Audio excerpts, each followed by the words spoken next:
So today I've got a really great video for you. This idea came from one of my subscribers, which I really appreciate. But she asked the question, how do you keep your sense of humor when times are tough? And we're going to talk about that coming up next.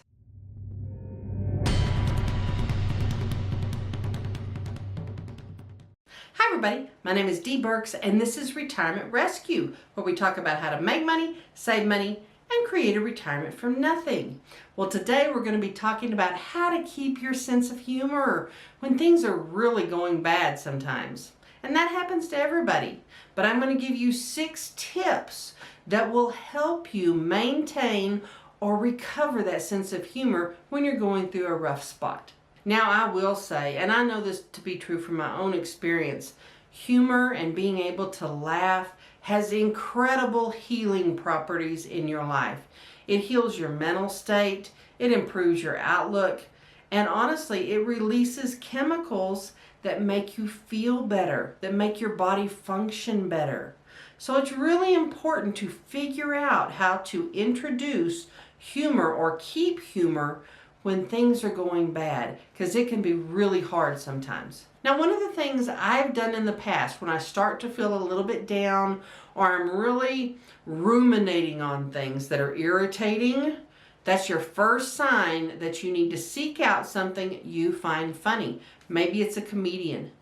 Maybe it's watching funny dog videos. I love that one, by the way. Or other funny animal videos. Seek out something that makes you laugh, that you find funny. Get your mind off of what your current issues are and allow your mind to rest. Allow yourself to laugh. The more you ruminate on how bad things are, the worse you're going to feel and the worse you're going to be mentally. And it can become a cycle that just spirals downward. So one of the first steps is to catch yourself when you are starting to feel a little bit down and seek out something that you know will make you laugh. Something you find funny, something that makes you smile. Maybe it's being with a grandchild. Maybe it's FaceTiming your grandchild.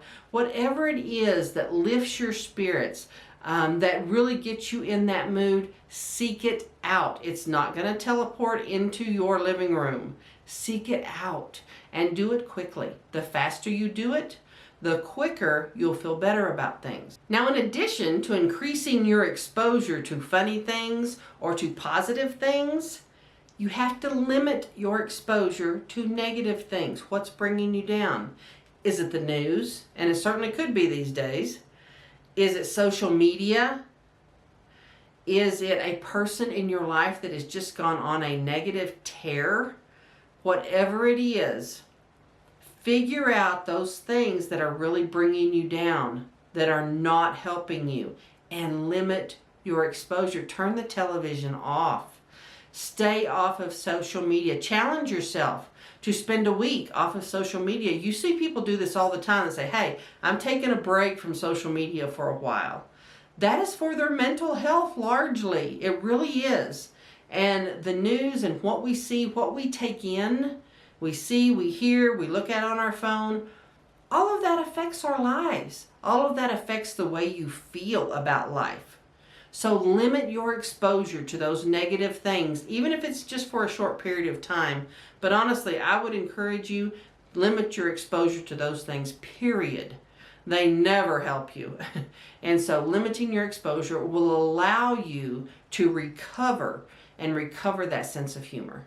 Number 3, choose to let things go. You know, oftentimes we'll see or hear something and we'll just react to it immediately. And many times it's an emotional reaction. And you hear people say, well, choose not to do that. But sometimes some people can't figure out, well, how do you choose not to do something when you don't know what it is yet? It is by making a decision. When you choose how you're going to react to something, you choose beforehand, not in the moment. In the moment, you're emotional. But if you choose beforehand that you're going to be responsive rather than reactive, and you're going to stop and think first, that helps. It allows you to do that. You've already made the decision that you're not going to just react to things, and you're going to choose when something irritates you just to let it go. Especially if it's something that really doesn't affect you.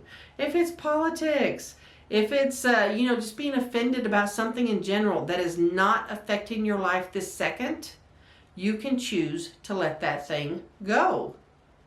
And choosing to let things go is very powerful, because then you realize, okay, this is my choice.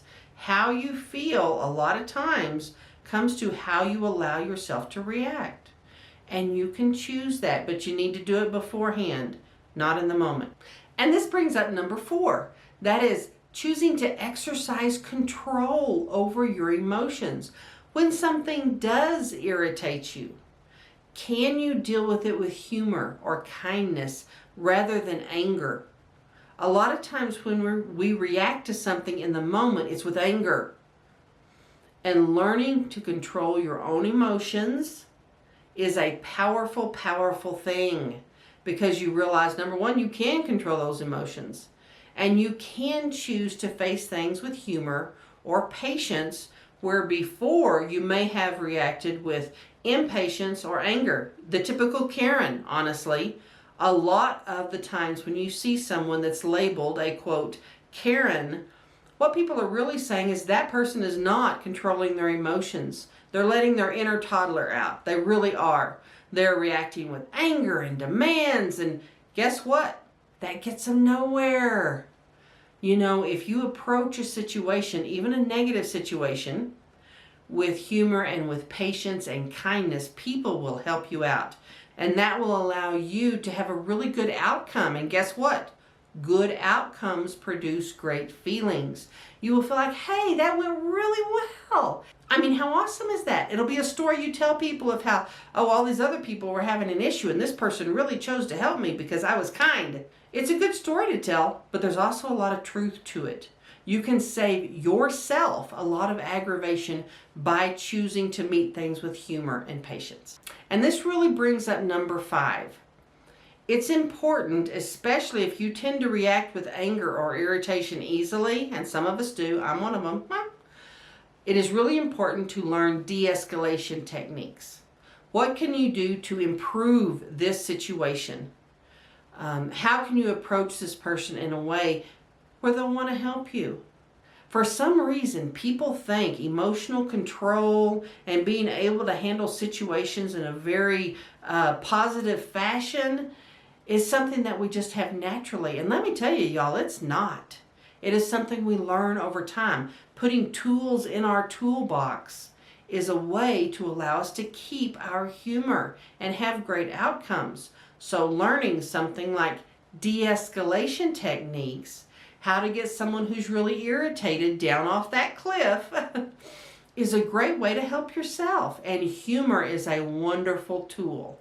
If you can laugh, they can laugh. They know you're not going to pounce on them the second they do something wrong. They're much more likely to help you. And number 6, I will tell you right now, having funny people in your life is an absolute gift. If you have some people in your life, friends, family, whoever, and they make you laugh all the time, or they make you laugh about nearly everything, spend more time with these people. They are an absolute godsend.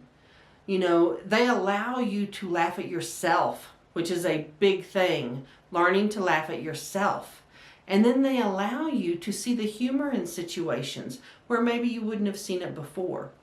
They are teaching you to be a funny person too, to recognize the humor in situations. So if you have a person in your life that makes you laugh, that you laugh when you're around, you get into a fit of giggles, whether it's a friend, a coworker, there are some funny coworkers out there, y'all, or a family member, spend more time with them. Learn to laugh like they do. Laugh with them.